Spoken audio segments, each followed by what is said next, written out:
Учебный театр Института лингвистики закрывает 22-й театральный сезон. Сегодня показываем Кентревиллское привидение по Оскару Уайльду в исполнении первого курса переводчиков. Преподаватель английского языка Антонина.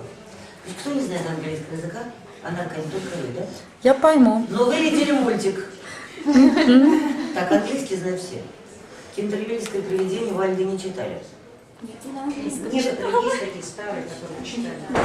Рассказывать надо, не надо, сами. Надо. Значит так, у нас, естественно, это мистическая правдивая история в сокращении. Так, девочки, может, уступите преподавателю? Одна? Не надо, я постоянно. Нет. Будьте любезны. Вы уважите. А зря тут лучше туда. Здесь бегают и руками наши. Значит, американское семейство Оутисов, в частности, мистер Оутис, купил у лорда Кентервилля в Англии замок. Его предупредили, что замок с привидением. Нам, американцам, ничего не страшно. Не боись мы привидений, мы демократы, мы в них не верим. А оказывается, привидение там действительно существует. Первое, что поразило миссис Оутис, это кровавое пятно в гостиной. Она сказала, надо было что-то пролили, надо было этого отстереть, на что домправительница миссис Саммис сказала, пятну 300 лет. В этом месте один из первых лордов Кентервилля любил свою жену, и с тех пор 300 лет он ходит привидением. Старший сын, а тут детей много. Сын, дочь и два близнеца-хулигана. У нас их играют девочки. Ну, поймете, что это значит близнецы-хулиганы. А старший сын в Вашингтон вынул универсальный очиститель, быстренько стер это пятно, что раздался удар огромный, миссис Амбри упала в обморок. Миссис Оутис, хозяйку новую, удивила одну, сказала, что мы будем делать с этой дамочкой, если она каждый раз будет падать в обморок. Но же папаша, американец, демократ, сказал, мы будем за каждый обморок вычитать у нее деньги, как за разбитую посуду. Ну, не верит, они в это не верят. И ночью папаша проснулся от того, что гремели какие-то, шло что-то металлическое. Оказалось, к нему пришел призрак. Папаша не только не испугался и сказал, значит так, сэр, кончай греметь костями и этими самыми цепями, я не могу спать. Вот тебе универсальное машинное масло и давай машь свои цепи. Призрак оскорбился. Он выбросил это масло. Тут в него полетели подушки, а близнецы поняли, что призрак существует. И стали ему устраивать тут всякие гадости. То баррикаду сделал, то палку маслом на труд, то веревки протягивали, унижали призрака, как могли. Но пятно появлялось каждый день. Его стирали, не появлялось. Причем оно меняло цвета. Оно было красным, бордовым, розовым, оранжевым, а под конец стал зеленым. И это огорчило только одну Вирджинию. Она поняла, что тут вот как-то так, что-то не так. И однажды, когда во время очередного хулиганства, когда призрак упал, близнецы изгорялись, папа выскочил с пистолетом, и призрак захотел напугать их своим фирменным хохотом. Вышла мама и сказала, видимо, вы простыли, нате вам, значит, вот пузыречек с микстурочкой, вот и попейте ее. То есть они затравили бедного призрака, он не знал, куда от них прятаться. Ну, у Вайна там больше, чем, тут возможности меньше. И однажды призрак встретился с Вирджинией. Она сказала, во-первых, нехорошо убивать жену, он сказал, не твое дело. Она была плохая хозяйка, она не умела готовить, вообще не тетка. Она говорит, во-вторых, нехорошо красть у меня краски. Где вы видели зеленое пятно? Я говорю, да где я вам достану? Себе это уже невозможно. И она им предлагает поехать в Америку, там демократия, там призрак будет иметь большой успех, он отказывается. А он хочет одного, он хочет уснуть. Он 300 лет не может уснуть. А помочь ему может только в библиотеке на стекле. Девочки, долго будете ходить? Вы по очереди. Можно сесть? Кто-нибудь хочет сесть? Не надо. Заклинание. Если непорочная душа попросит за грешника и прольет слезу, и расцветет сухой миндаль, тогда грешник, так тоже уходит, да? Тогда грешник будет прощен. Вирджиния соглашается ему помочь, и они исчезают в стене. Вирджинию все ищут, найти не могут.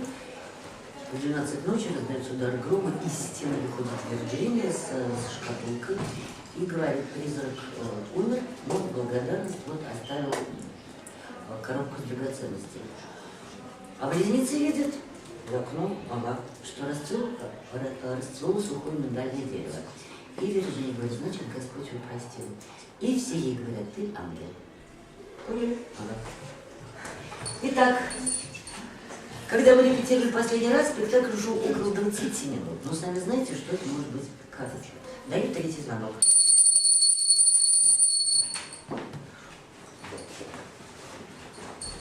When Mr. Hiram B. Otis, the American minister, bought Kentrevillskoe, everyone told him he was doing a very foolish thing, as there was no doubt at all that the place was haunted. My lord, I will take the furniture and the ghost at valuation. I come from a modern country where we have everything that money can buy, and with all our young spry fellows painting the old world red and carrying off your best actors and prima donnas, I reckon that if there were such a thing as a ghost in Europe, we'd have it at home in a very short time in one of our public museums or on the road as a show.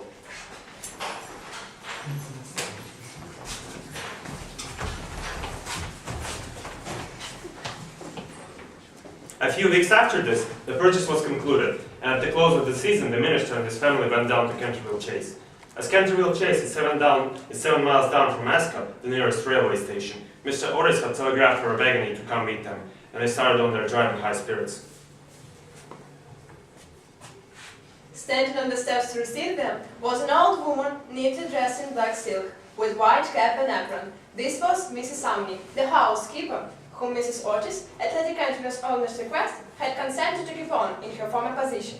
I bid you welcome to Kentrevillskoe. Would you like some tea? Yes, please. Following her into the fine inner hall, at the end of which was a large stained glass window. Here they found tea laid out for them, and after taking off their wraps, they began to look round while Mrs. Omni waited on them.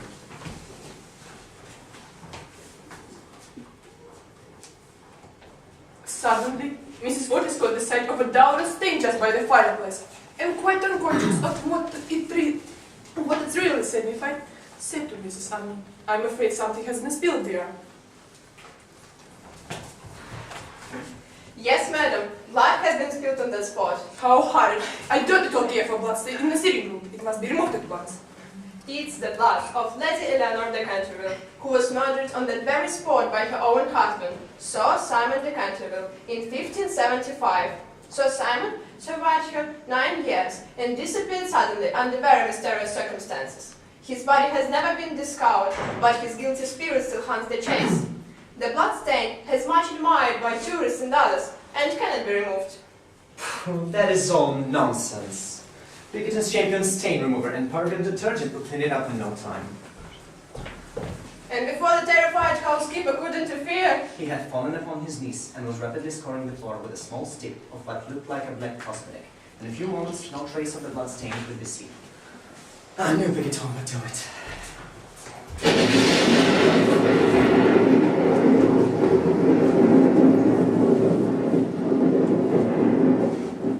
What a monstrous climate. I guess the old country is so overpopulated that they have not enough decent weather for everybody. I have always been of opinion that the emigration is the only thing for England. My dear Harry, what can we do with a woman who faints? Charge it to her like breakages. She won't faint after that. and in a few moments, Mrs. Sumney certainly came to.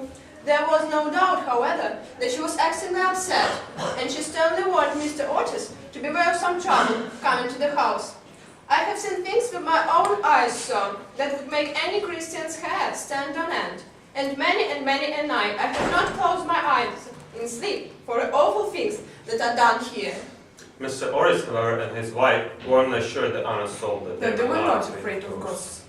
After invoking the blessings of Providence on her new master and mistress, and making arrangements for an increase of salary, the old housekeeper tottered off to her own room. No, thank you, it's so cold. The storm raged fiercely all that night, but nothing of particular note occurred. The next morning, however, when they came down to breakfast, they found the terrible stain of blood on the floor once again. I don't think it can be the fault of the Paragon detergent, for I've tried with everything. It must be the ghost. He accordingly rubbed out the stain for a second time.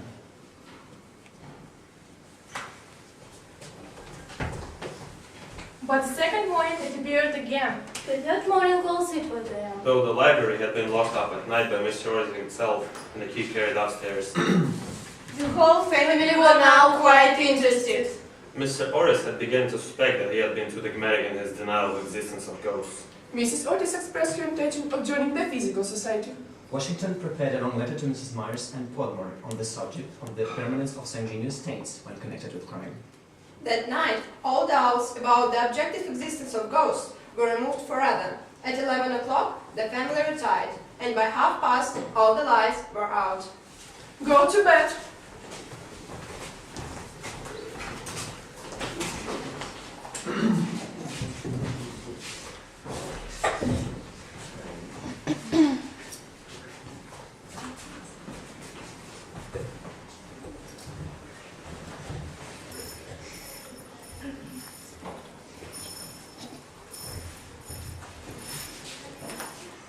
Sometime after, Mr. Otis was awakened by a curious noise in the corridor.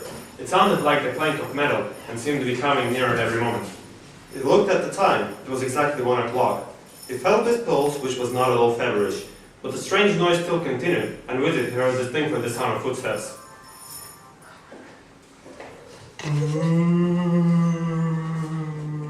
My dear sir, Ariel must insist on your oiling those chains, and I brought for you that reason, a bottle of Tammany Rising Sun lubricator. It is said to be completely efficacious upon one application, and there are several testimonials from one of our most native eminent divines. I shall leave it here for you by the bedroom candles, and shall be happy to supply as more should you require it.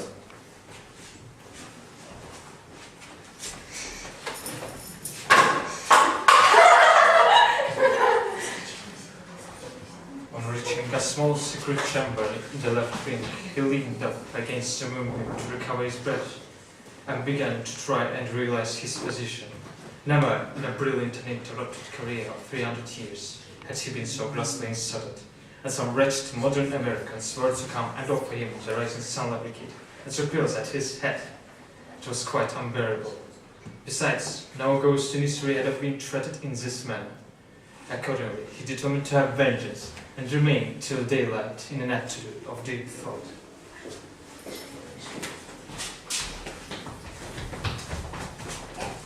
The next morning, when the Otis family met at breakfast, Mr. Otis was naturally a little annoyed to find that his present had not been accepted.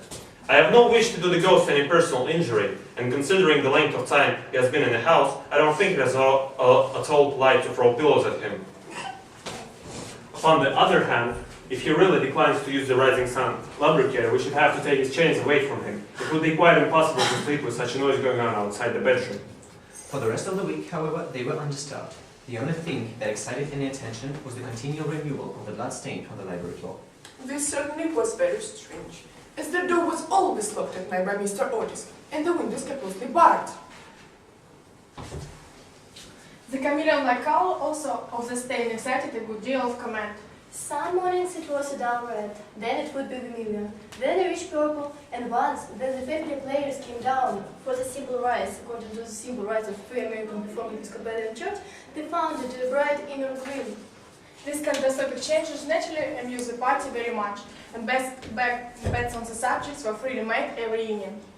The only person who didn't enter the joke was little Virginia, who for some unexplained reason was always a good deal distressed at a sign of a blood stain, and was nearly cried the morning it was emerald green.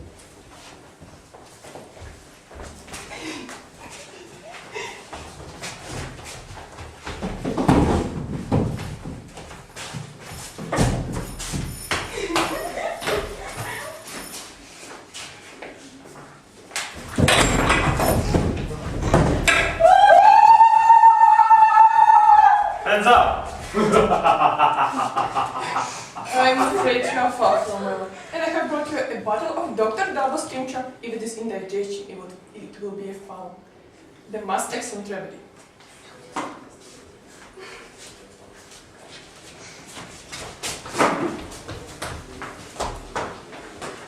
On reaching his room, he entirely broke down and became a prey to the most violent agitation. The vulgarity of the twins and the gross materialism of Mrs. Otis were naturally extremely annoying. But what really distressed him most was that he had been unable to wear the suit of Mary.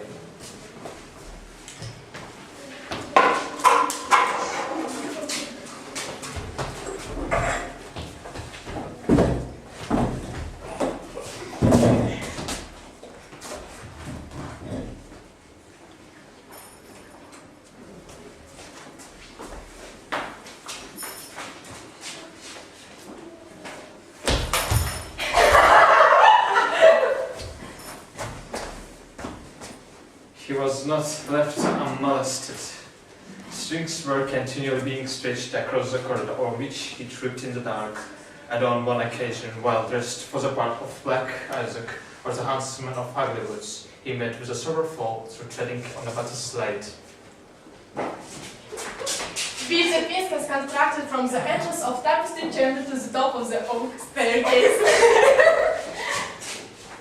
He gave up all hope of overfrightening this rude American family, and contented himself as a rule with creeping about the passages in Lee's slippers, with thick red muffler round his throat for fear of trolls, and a small arquebus in case he should be attacked by the twins.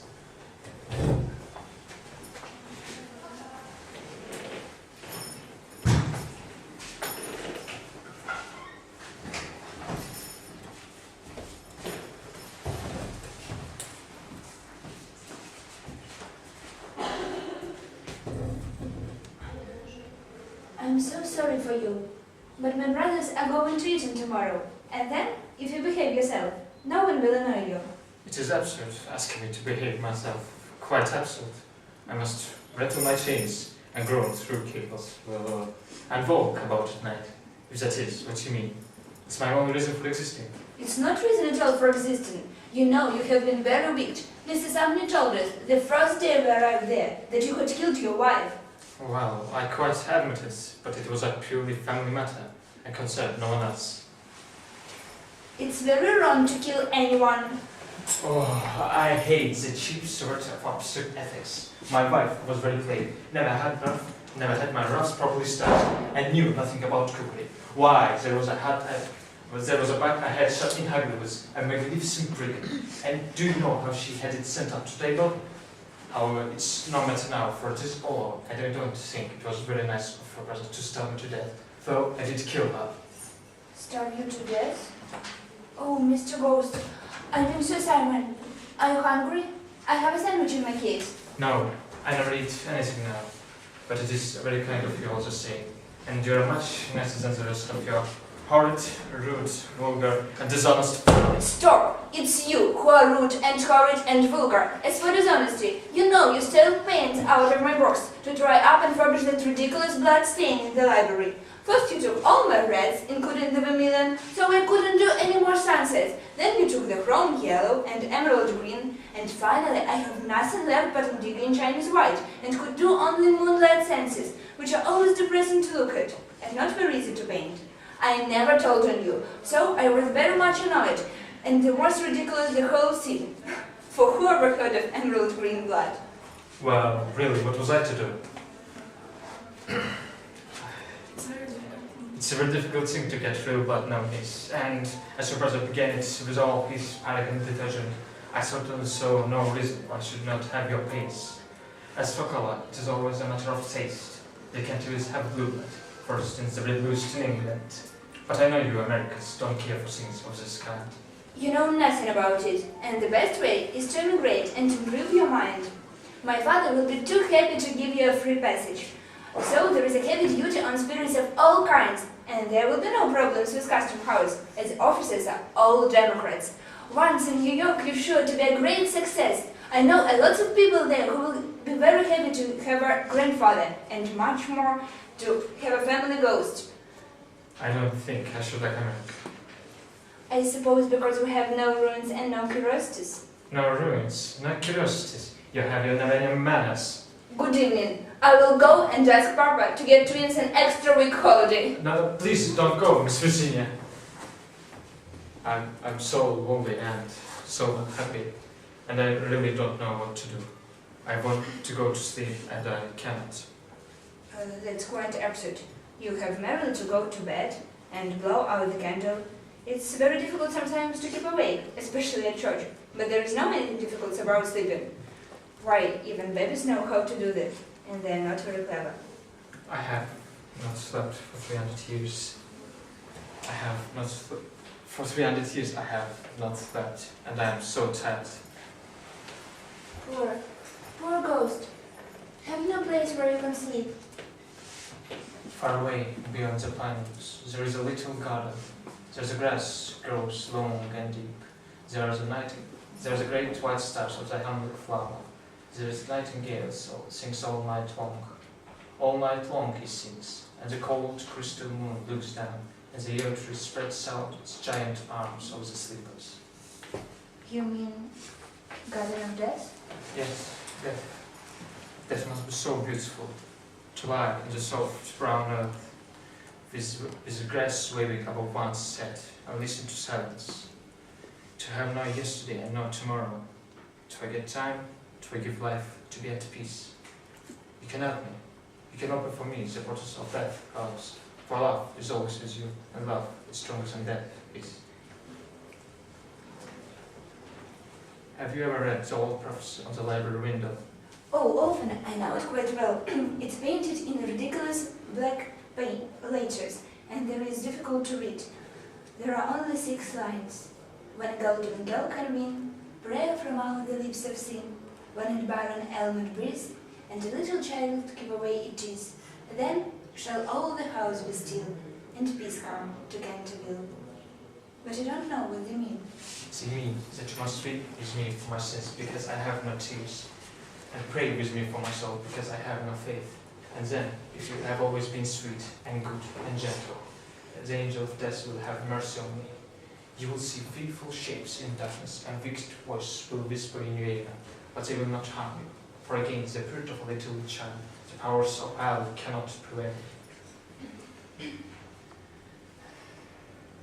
I'm not afraid. I will go and ask Angel to have mercy on you. Quick, quick, or it will be too late. Virginia! Virginia! Virginia! Virginia! Virginia! Where is Virginia? After the dinner, Mr. Orris ordered them all to bed, saying that nothing more could be done that night, and that in the morning he will telegraph for some detectives from Scotland Yard to be sent down immediately.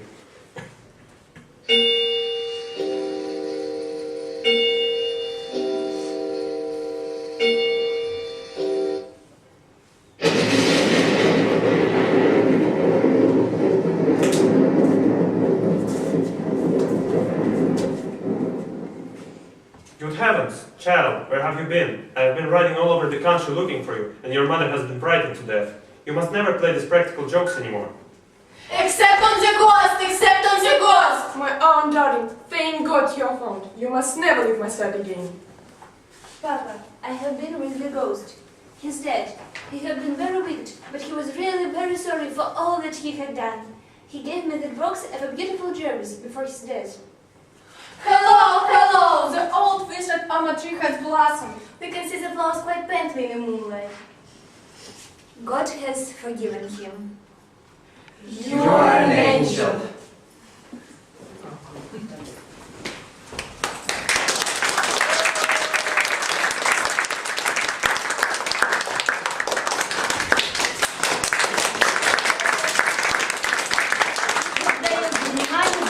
Второй театральный сезон закрыт. Ура! Молодцы!